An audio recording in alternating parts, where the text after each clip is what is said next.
Hello mga Jeepers Legacy International! Ako, magandang gabi po sa inyong lahat. At the moment, nandito kami sa office ngayon at syempre, grabe ang excitement sa mga oras ito. Kaya mga Jeepers Legacy, magingay naman tayo dyan! Yes, grabe po kasi bakit? Ako, nakakatuwa pa at nakaka-excite kasi ang tindi po na nangyari ngayon sa office natin. Nako, gaano ba katindi naganap ngayon sa office natin? Ito na naman po kasi bakit di makikita kayo ditong sandamang na pera na talaga naman nakalatag dito. Bakit? Nako, palakpakan naman natin yan. Grabe. Kasi bakit po may mga pera dito? Kasi ibig sabihin, meron po tayong mga pay-in sa mga oras na to at hindi po basta-basta ang nagbayad nito mga pay-ins na to. Ngayon, siyempre, interview muna natin yung pinaka-sponsor. Ano bang nangyari? Bakit merong ganitong karaming pera sa table natin? Sabi natin, Ma'am Marilu Reyes! Ayan, hello po.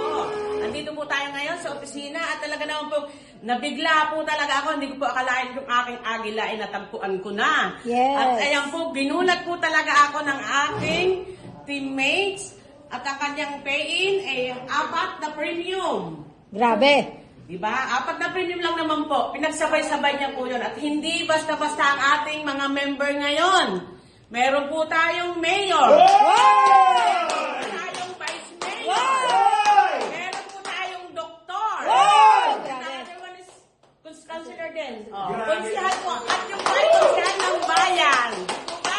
Kung gaano maganda ang ating company, talaga naman pong trusted po talaga kahit mayor. Talaga pong nag-pay-in sa atin. Ganun po kaganda ang ating business na ito. At ipakikilala ko po sa inyo ngayon ang talaga pong agila, ang nakakuha ng 4 na yan. Ang aking downline si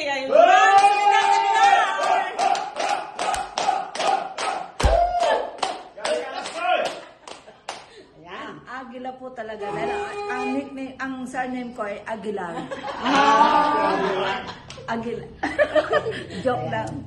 Oh, yun lang po. Natutuwa lang po ako kasi nga nilakasan ko yung loob ko kung paano ko silang kakausapin. Binulungan ko lang. Ang sabi ko po is may kailangan akong tulong sa inyo. Ano raw ba yun? Sabi ko, simple lang pero may halaga pero in return may kapalit na product. Yes. Yun lang ang natuwa naman po sila. Yes. Una ko pinausap si Councilor Maro Eusebio, and then si Vice Mayor, at saka si Doktor. Grabe naman yan! Sana nga po nasundan pa. Yes. Nilakasan ko lang po loob ko para makipag-usap sa kanila ng pinipresenta ko kahit wala akong dalang product. Grabe yan! Hindi. Diba ka? Wala akong dalang product na partida. Dalang product. Sinabi ko lang po sa kanila na basta trust me, alam ano yan, may kapalit yan. Lahat-lahat yan. Yes! Congratulations, Ma'am Sol! Aguilar! Grabe po, nakakatawa yung mga nag-paint sa kanya. Mayor, Vice Mayor, Councilor, Doktor. Grabe yung mga nagtitiwala sa atin itong mga Jeepers Legacy International. Kaya talaga naman nakaka-excite at nakakahawa yung energy. Iba yung gigil ni Ma'am Sol sa mga oras na to. Kasi bakit? Hindi basta-basta yung mga nag-paint sa kanya. Kaya naman, Ma'am Sol, parito ka na. Kunin mo na yung mga packages dito, mga grabe mga produkto mo dito na talaga naman nakasalansan na napakaganda. Yan naman, grabe naman to. Ito na po ang mga sobrang quality, magagandang produkto natin.